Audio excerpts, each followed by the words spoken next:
ఆదివారం వస్తే ఆంధ్రజ్యోతి రాధాకృష్ణ మరింత విషయాన్ని చిమ్ముతాడన్న విషయం మనందరికీ తెలుసు. ఒళ్ళంతా విషం నింపుకొని ఆ విషయాన్ని ప్రతిరోజు కొద్ది వదులుతూ ఆదివారం మొత్తం వదిలేస్తూ ఉంటాడు. దాని పేరే విష పలుకులు అలియాస్ బూతు పలుకులు. ఇక్కడ ఏం చెప్తాడు ఈ రాధాకృష్ణ వచ్చేటప్పటికి, హే రామ్ హే రావణ్ ఇంత విద్వేషమా, తెలంగాణలో కేసీఆర్ ప్రయోజనాల రక్షణ కోసం ప్రాంతీయ విద్వేషాలు రగిలించడానికి కొంతమంది ప్రయత్నిస్తున్నట్టుగానే ఆంధ్రప్రదేశ్లో జగన్మోహన్ రెడ్డి గారు రాజకీయ ప్రయోజనాల కోసం కుల మత విద్వేషాలు రగిలించడానికి ఇంకొందరు ప్రయత్నిస్తున్నారు. నేను ఒకటి అడుగుతా సూటిగా, కులాలను అడ్డం పెట్టుకొని రాజకీయాలు ఏ రోజు జగన్మోహన్ రెడ్డి గారు చేయలా, మతాలను అడ్డం పెట్టుకొని ఏ రోజు రాజకీయాలు చేయలా. నేను ఫలానా మతస్థుడిని నాకు ఓటు వేయమని చెప్పి ఏ రోజు జగన్మోహన్ రెడ్డి గారు అడగల. నేను ఫలానా కులం, సో నన్ను ఈ కులం కాబట్టి కులస్తులందరూ నాకు ఓటు వేయమని అడగల. అలా చేసింది మీ చంద్రబాబు నాయుడు, మీ పవన్ కళ్యాణ్. కాపు అనేటటువంటి ఫీలింగ్ మీకు లేకపోతే అలా మీరందరూ కలిస్తేనే కదా నేను ముఖ్యమంత్రి అయ్యేదని చెప్పింది అతనే. మతాల మధ్య చిచ్చులు రేపింది ఇదే చంద్రబాబు పవన్ కళ్యాణ్ గారే కదా. 140 కోట్ల హిందువుల ఆరాధ్య దైవం అయినటువంటి కలియుగ ప్రత్యక్ష వెంకటేశ్వర స్వామి 140 కోట్ల హిందువుల భక్తులను అవమానిస్తూ ఏదైతే 310 సంవత్సరాల చరిత్ర కలిగినటువంటి లడ్డూలో పంది కొవ్వు, గొడ్డు కొవ్వు, బాత్రూమ్లో యాసిడ్ అని చెప్పి నీచంగా ఉన్మాదకరంగా మనిషి జన్మలో పుట్టినాడు ఎవడూ మాట్లాడకుండా మతాల మధ్య విద్వేషాలు రెచ్చగొట్టాలని చెప్పి మాట్లాడింది మీరు కాదా చంద్రబాబు నాయుడు గారు? మీరు కాదా బూతుకిష్టు అలియా రాధాకిష్టు? ఏమయ్యా మరి మీరు చేసి ఈరోజు జగన్మోహన్ రెడ్డి గారి మీద అంటగడతా ఉన్నారా? 2, పవన్ కళ్యాణ్ నుంచి కాపులను విడదీయటం సాధ్యపడకపోతే కనీసం కాపుల నుంచి మిగతా కులాలను దూరం చేయటమే ఈ వ్యూహం వెనక ఉన్న పరమార్థం. సోషల్ మీడియా వేదికగా సాగుతున్న ఈ రొచ్చు వల్ల కులాల మధ్య చిచ్చు రగలకపోతుందా అన్నది జగన్మోహన్ ఆశ. ఒకటి మేము స్పష్టంగా చెప్తా ఉన్నాం, ఈరోజు కూడా ఈరోజు బాధిత కుటుంబాలు ఏ కులమైనా మేము అండగా నిలబడతాం. ఈరోజు సాయికృష్ణ అనేటటువంటి వాళ్ళ కుటుంబం బాధిత కుటుంబం ఈరోజు. సో సాయికృష్ణ ఓట్లు మీకు కావాలి, ఆ కులపు ఓట్లు.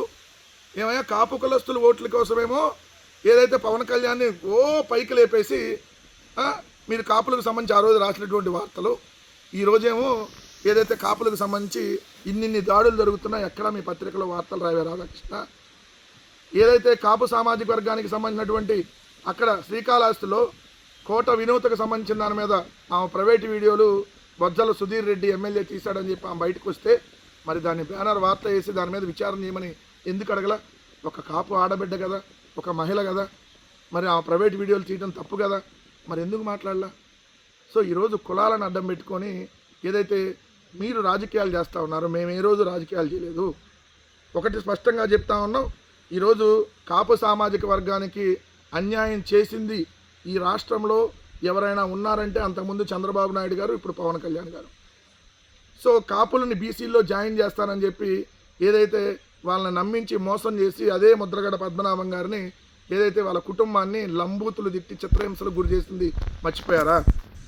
ఇదే కాపు సామాజిక వర్గానికి సంబంధించి ఇదే బాలకృష్ణ గారు అన్నటువంటి మాటలు జనసేనని కాపు సామాజిక వర్గాన్ని ఉద్దేశించి ఏదైతే నేను నా నోటితో చెప్పకూడదు అలాంటి మాటలు సో మాట్లాడి మనం మర్చిపోయామా?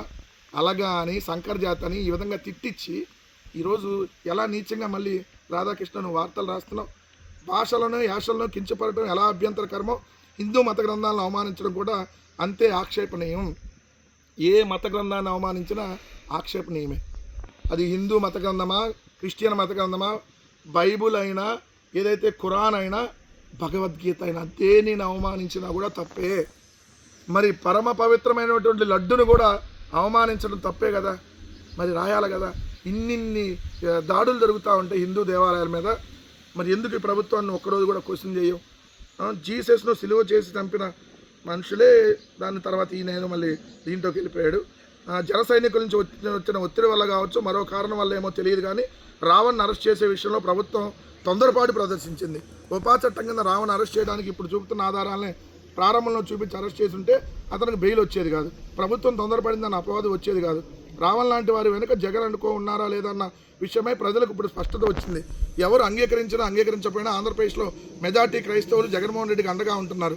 ఇప్పుడు హిందువుల మనోభావాలను కించపరచడం ద్వారా జగన్ రెడ్డి కలిగే అదనపు ప్రయోజనం ఏంటో? అసలు ఎవరు హిందువుల్ని కించపరిచారు? ప్రతిరోజు ఇదే వార్తల.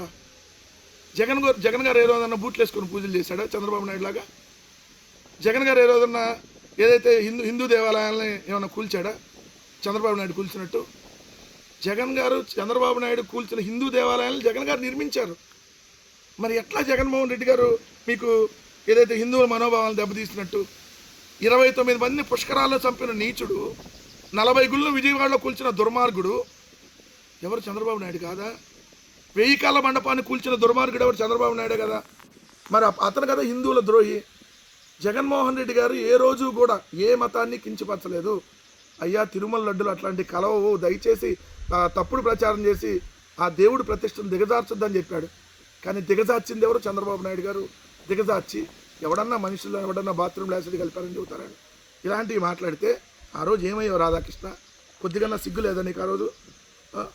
ఇదండి ఎలా ఉందో చూడండి. కొత్త పలుకు పేరుతో విషం చిమ్మి జగన్మోహన్ రెడ్డి గారి మీద మరొకసారి చంద్రబాబు నాయుడు అండ్ రాధాకృష్ణ ఆధ్వర్యంలో విష ప్రచారాలు ఎలా ఉన్నాయో ఒకసారి గమనించమని చెప్తా ఉన్నాను.